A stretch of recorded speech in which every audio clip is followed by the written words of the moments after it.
ستارے جس کی گرد راہ ہوں وہ کاررواں تو ہے۔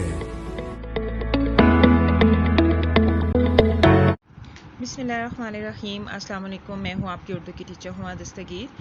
گریڈ 5 میں آپ سب کو خوش آمدید۔ گریڈ 5 آج ہم کرنے جا رہے ہیں اپنا نیا سبق جو کہ ہے قصہ حضرت یونس علیہ السلام۔ یہ آپ کی اردو کی درسی کتاب میں موجود ہے۔ آپ اپنی اردو کی درسی کتاب کھولیں گے اور صفحہ نمبر 19 پر جائیں گے، پیج نمبر 19 پر، ٹھیک ہے۔ آج ہم کرنے جا رہے ہیں اس کا تعارف اور پڑھائی۔ جی، تعارف میں کیا ہے میں آپ کو بتا دیتی ہوں۔ اس سبق کا تعارف یہ ہے کہ یہ کہانی ہے حضرت یونس علیہ السلام کی، ٹھیک ہے، جو حضرت یونس علیہ السلام کو بھیجا گیا تھا دریائے فرات کے کنارے ایک بستی آباد تھی جس کا نام نینوا تھا، ٹھیک ہے، اور آپ کو وہاں پہ اللہ تعالیٰ نے اپنا پیغام پہنچانے کے لیے بھیجا، ٹھیک ہے۔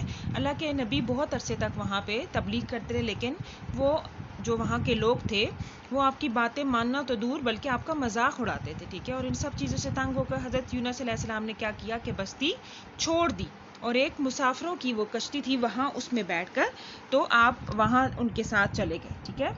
اچھا، پھر کیا ہوا کہ جب کشتی بیچ سمندر میں پہنچ گئی تو وہ تیز لہروں میں پھنس گئی، ٹھیک ہے۔ کشتی کے لوگوں کو ڈر تھا کہ وہ کہیں ڈوب نہ جائیں۔ پھر کیا ہوا کہ انہوں نے آپس میں بات چیت کی اور کرہ ڈالا اور کہا کہ جس کا نام کرے میں نکلے گا تو وہ اس کو ہم کیا کریں گے، دریا اس میں کشتی سے نکال کے ہم اس کو دریا میں پھینک دیں گے، ٹھیک ہے۔ اور پھر کیا ہوا کہ جب انہوں نے کرہ ڈالا تو تینوں دفعہ حضرت یونس علیہ السلام کا نام نکلا، ٹھیک ہے، حضرت یونس علیہ السلام کا نام نکلا، اور لوگوں نے یہ فیصلہ کیا کہ حضرت یونس علیہ السلام کو ہم دریا میں پھینک دیتے ہیں، لیکن وہ پھینکنا نہیں چاہتے تھے۔ کیوں نہیں پھینکنا چاہتے تھے؟ کیونکہ ان کے نورانی چہرے کو کہا کہ وہ دیکھا تو انہوں نے کہا کہ نہیں، ہم ایسا نہیں کر سکتے، لیکن حضرت یونس علیہ السلام نے کیا کیا کہ خود کو دریا کے حوالے کر دیا، ٹھیک ہے۔ اور پھر کیا ہوا، دریا میں کیا ہوا کہ ایک مچھلی تھی، ٹھیک ہے، ایک بہت بڑی مچھلی، بالکل اسی طرح جیسی آپ کو یہ نظر آ رہی ہے اسی طرح کی ایک بڑی سی مچھلی تھی، اس نے کیا کیا کہ حضرت یونس علیہ السلام کو نگل لیا، ٹھیک ہے، اور آپ کئی دن تک مچھلی کے پیٹ میں رہے، ٹھیک ہے۔ اور پھر کیا ہوا کہ آپ نے مچھلی کے پیٹ میں رہ کے جو دعا پڑھی وہ کیا تھی، لا الہ الا انت سبحانک انی کنت من الظالمین۔ اس کا ترجمہ کیا ہے؟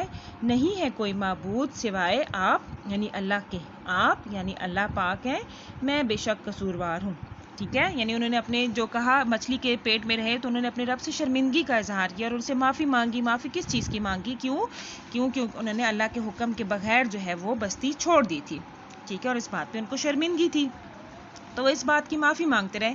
پھر کیا ہوا کہ مچھلی نے کئی دن بعد جو ہے حضرت یونس علیہ السلام کو دریا کے کنارے اگل دیا، ٹھیک ہے۔ مچھلی کے پیٹ میں رہنے کی وجہ سے آپ جو تھے وہ بہت زیادہ کمزور ہو گئے تھے، ٹھیک ہے۔ پھر کیا ہوا کہ اللہ کے حکم سے جہاں پہ مچھلی نے انہیں اگلا تھا وہاں پہ ایک بیل اگائی، آپ نے اس کے پھل کھائے اور کچھ دنوں میں تندرست ہو گئے اور پھر واپس بستی کی طرف چلے گئے، ٹھیک ہے۔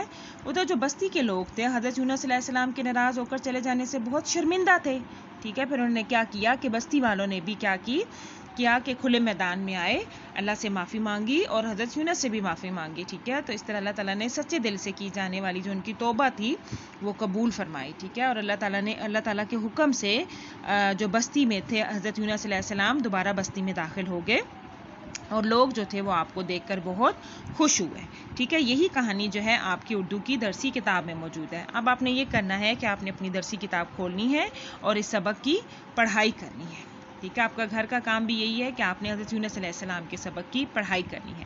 اپنا بہت زیادہ خیال رکھیے گا۔ اللہ حافظ۔